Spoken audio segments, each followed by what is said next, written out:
Hello, everyone. My name is Len Tetta. I am the Collage Fellow for the 23-24 season, and I have the pleasure to be here with Donal Fox, whose piece Never Again Is Now is going to be premiered by Collage New Music on their April 21st concert at Killian Hall. Donal, how are you? Great. How you doing? I'm just fine. So, you've had, an ongoing relationship with this group for quite a long time. This isn't the first piece you've written for them, and they commissioned this for their 50th anniversary.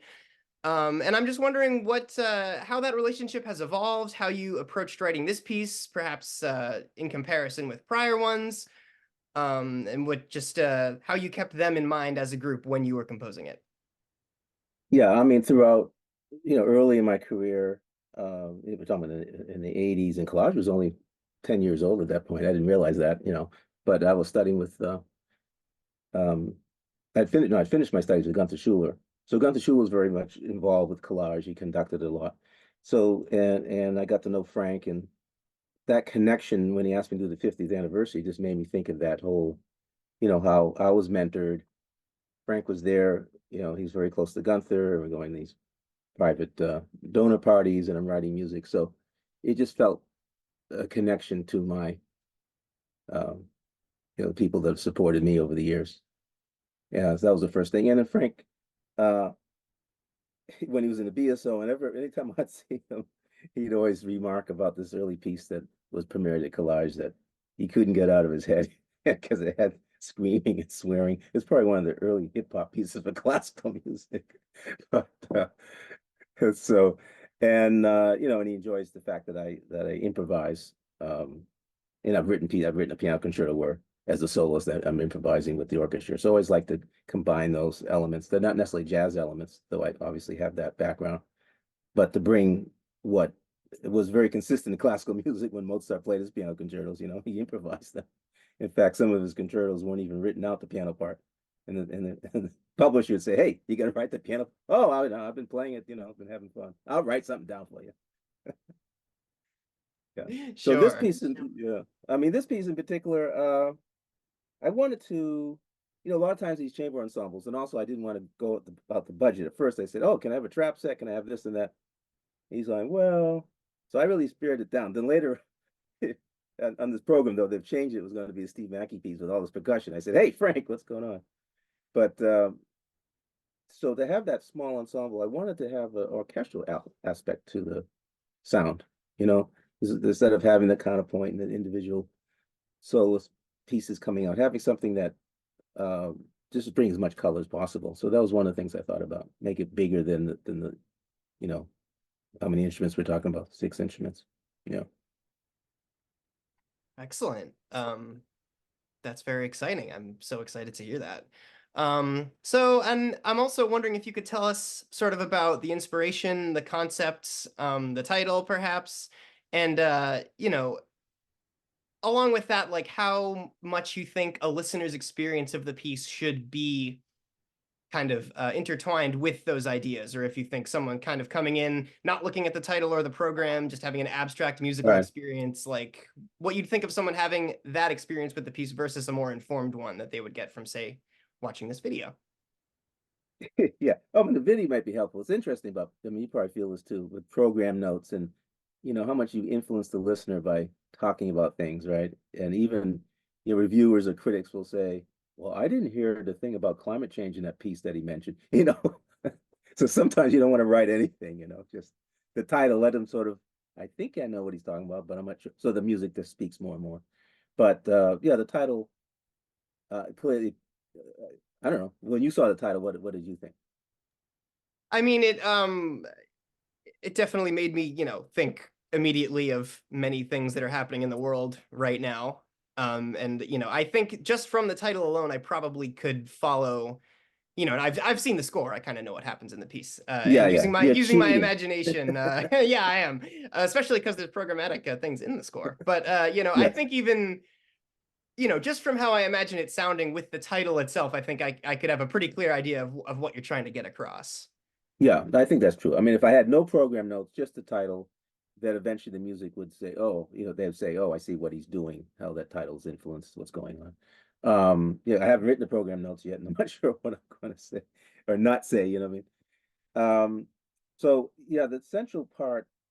as a in my jazz trio and solo performances I was doing, I started playing the Ukrainian anthem in the middle of my set because it was just big and bold. It wasn't a particularly interesting anthem, but it had meaning, and I'll tell the audience that don't get scared because I'd play this and then I'd bring in the funeral march underneath it, and with the trio, I bring this in, the bass is with me, and then the drummer starts adding really Latin type rhythm. And one of my originals called the Silver Fox, I'd sneak it in, and it's from dark to light, and everybody loved it, because it got to a dance thing in the end. So that was sort of a germ. I said, I wonder if I like doing that. Can I bring this into this ensemble?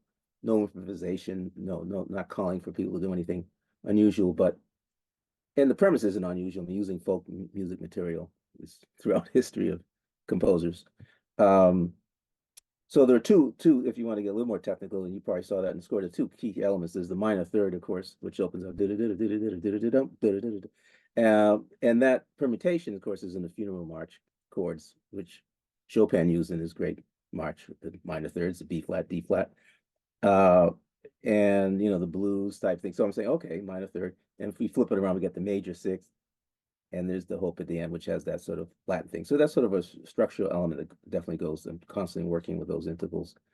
And the other is working with just tonal harmony, but not placid, So the idea of doing the 2-5-1, so there's a chord progression, and it comes out of a piece that I did when I was with my jazz trio. I would take Coltrane piece called Moment's Notice, and I would flip it around and play it as a ballad.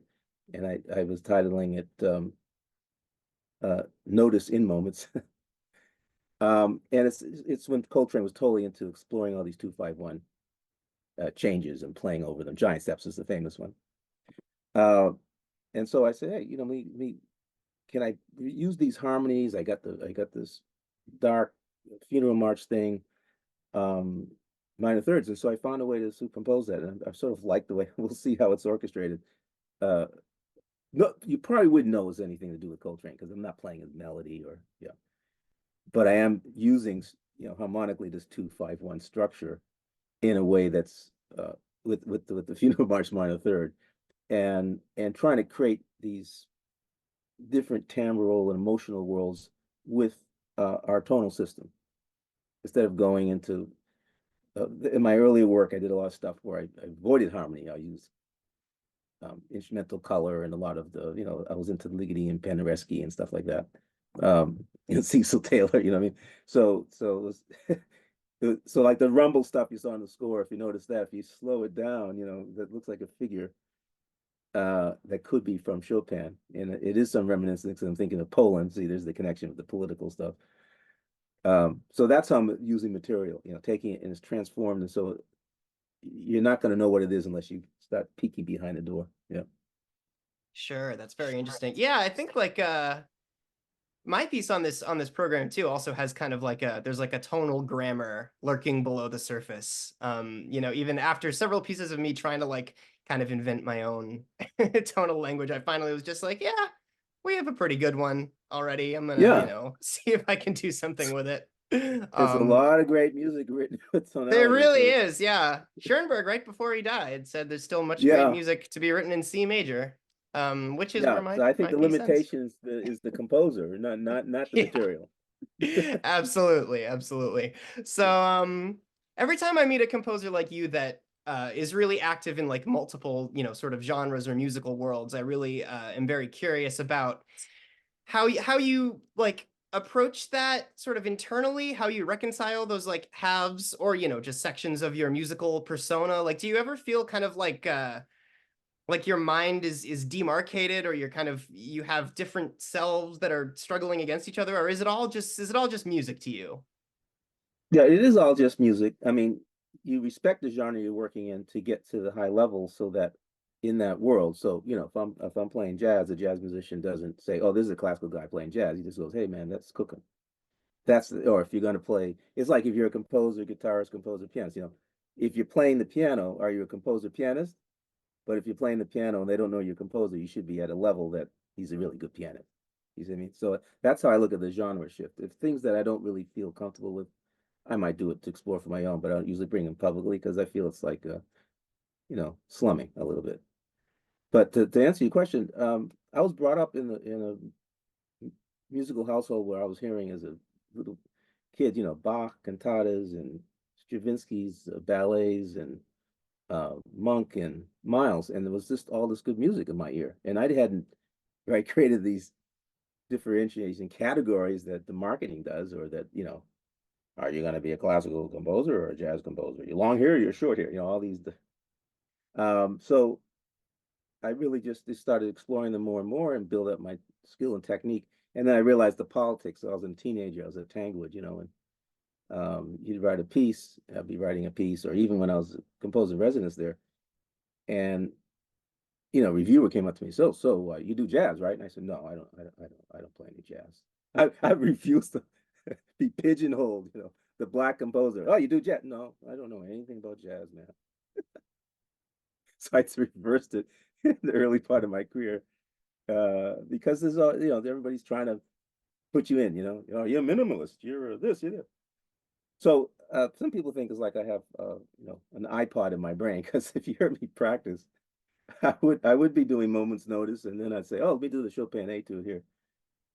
Oh, you know what? I'm going to play some Bach. I mean, that's how my brain works. So I don't. For me, it's as long as it's good music, it's not a problem. Yeah, that totally makes sense. Yeah. All right, well, that's about all the time we have. It was really fascinating talking to you. Thank you so much for taking the time. I'm incredibly excited to hear your piece. And it's exciting for me that I get to be on the same program as you. Yeah. So I I should interview you now for 7 minutes. Yeah, well, I think there is there's a lot of commonalities between our pieces that I think we can it'll be interesting to hear them juxtaposed. So Yeah, your again, title has references too. it does. Yeah, Yeah.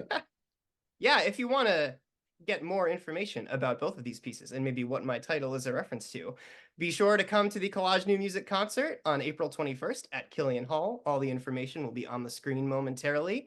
And thank you so much for watching. And thank you, Donal. Thank you.